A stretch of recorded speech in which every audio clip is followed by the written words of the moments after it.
Let's get right to the point. How can we do a better job of filtering our lives from what is sinful, what is not, what's permissible, what is not, and just kind of figuring this whole grace thing and freedom out? Because, it's easy with grace to just go, hot dog.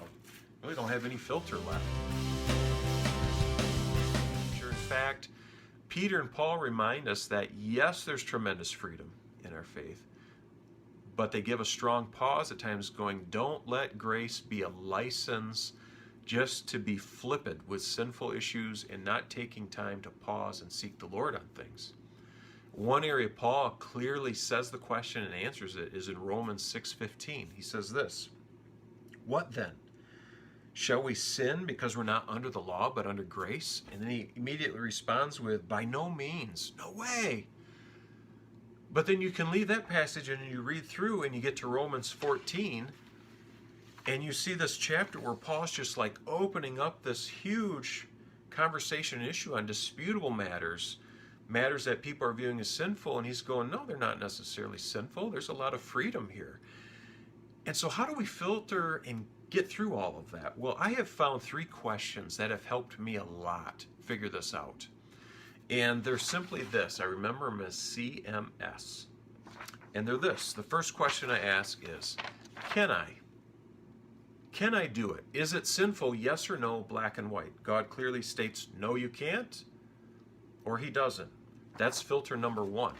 If I get a go signal and pass through that first filter with, okay, looks like I got some freedom here, I get to this, may I? And this is Romans 14. This goes wide. In the Christian walk. A lot of potential green lights here. May I do this, Lord? Is this okay? And there's a lot of, this is grace category. But what I have found, and Paul enters into this near the end of 14 with kind of a challenge of like, the key is filtering the question with the Holy Spirit's leading and getting a clear direction from the Holy Spirit in our lives. And this is where the intimacy and the coolness of the relationship with God comes in. Because when you add this question, should I?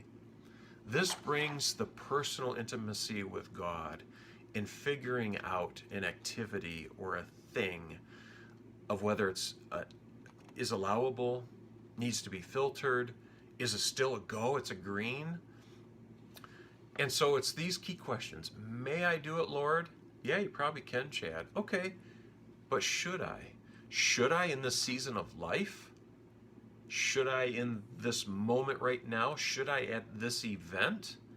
And I find a lot of times if I'm really walking with, and my desire is, Jesus, I want to make you look as good as possible. I want to make you shine as bright as you can, to be the most attractive you can. This is the filter zone right here. And sometimes it's still, yeah, you can go ahead. It's okay. And sometimes it's like, you know what? I think right now you should let that one go. For my sake, since you're willing, please let that go. And that's freeing and that's awesome. That's the way to make Jesus look the best in your life.